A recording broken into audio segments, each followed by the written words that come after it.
Hello दोस्तों, हम पढ़ने वाले हैं गुणनखंड विधि। हमारा आज का सवाल है x square minus 27x plus 182। इसको हल करते हैं। तो हल करने का नियम ये है, हमें ऐसी दो संख्या ढूंढना है जिनका गुणा करें तो 182 मिल जाए और जोड़ने घटाने से 27 मिल जाए। तो वो संख्याएं होती हैं 13 और 14। ठीक है दोस्तों, 13 दूनी 26 और 27 हो जाएगा, 4 3 12 की 2 हो जाएगा, हासिल की 1, 4 एकम 4 और 1 5, फिर 1 3 3 1 एकम 1, 2 हो जाएगा और ये 8 हो जाएगा 82।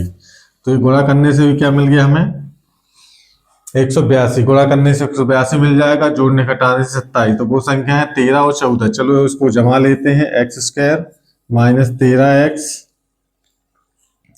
माइनस 14x, दोनों माइनस के लेंगे क्योंकि तभी तो जोड़ेंगे, ये माइनस माइनस प्लस होता है, प्लस 182 बराबर 0। ठीक है दोस्तों, इसकी जगह पे रखना हमें ये। अब क्या करेंगे, कॉमन निकालेंगे। x कॉमन निकाला तो अंदर बचेगा x, यहाँ पे 13 बचेगा, यहाँ से 14 निकाल लेते हैं कॉमन, अंदर बचेगा x, माइनस कॉमन है इसलिए प्लस भी माइनस हो जाएगा। 182 में हम भाग देते हैं 14 का। ठीक है दोस्तों, 14 का भाग देना पड़ेगा। 14 एकम 14, ठीक है। 18 में से ये 14 घटाएंगे तो 4 बचेगा और यहाँ पे 42 हो गए। 14 तिया 42, क्या आ गया 13। ठीक है दोस्तों, तो x ये बचा और प्लस का माइनस हो गया क्योंकि माइनस कॉमन में निकला था। 14 एकम 14 और 14 तिया 42। ध्यान है, यदि आप सही कर रहे हैं तो ये और ये दोनों कोष्टक के अंदर एक से आएंगे, यदि गलत कर रहे हैं तो बिल्कुल नहीं आएंगे। x माइनस 13 होल कॉमन निकाल दिया हमने, अंदर बचेगा x माइनस 14 बराबर 0।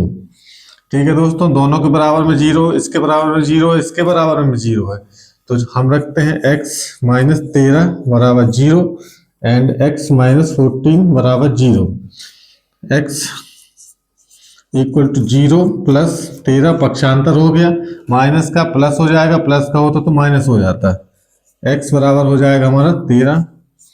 एक ये आंसर आ गया। यहाँ पे वही चीज, x बराबर 0 माइनस 14, तो x बराबर माइनस माइनस का ये प्लस हो जाएगा तो ये प्लस 14, x बराबर 14।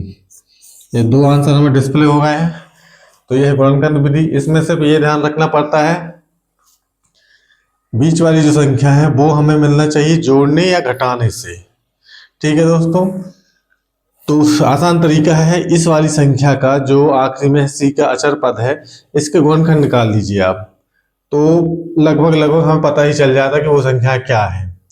ठीक है दोस्तों, तो वो संख्या यदि 13 और 14 हमने कैलकुलेट करके भी देख ली, दोनों का गुणा किया तो 182 मिल गया था, फिर हमने रख दिए इसकी जगह पे और सिंपली कैलकुलेशन कर दी। तो आई होप आपको वीडियो समझ में आया हो। मिलते हैं कल अगली वीडियो में।